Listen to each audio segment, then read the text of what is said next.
Isang wanted na lalaki na kinilalang si alias MJ, 59 anyos, walang asawa at walang trabaho ang inaresto sa isang operasyon ng mga otoridad sa Novaliches, Quezon City.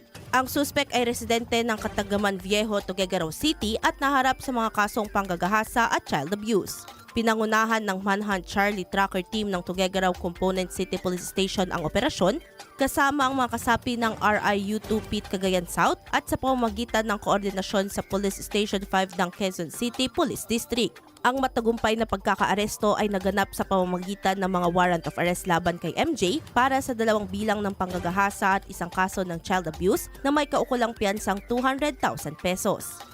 Matapos ang dokumentasyon ay ita-turn over ang suspect sa Tuguegarao City upang isagawa ang karagdagang proseso sa hukuman at masimulan ang nararapat na disposisyon ng kaso. Ayon kay Police Lieutenant Colonel Darwin John Orani, hepe ng Tuguegarao City Police Station, ang matagumpay na operasyon na ito ay patunay ng dedikasyon ng Tuguegarao Cops na mapanagot ang mga kriminal lalo na ang mga sangkot sa pang-aabuso sa bata.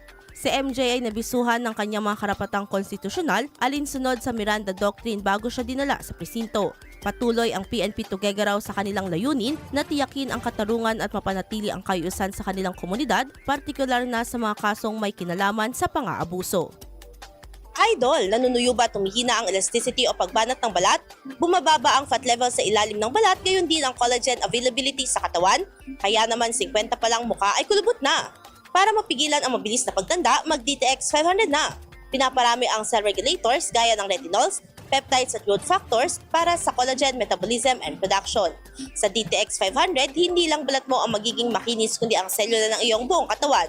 Para maging healthy, mag-DTX 500 palagi. Para sa IFM News, ako si Idol Sena Mariactang. Idol! IFM News.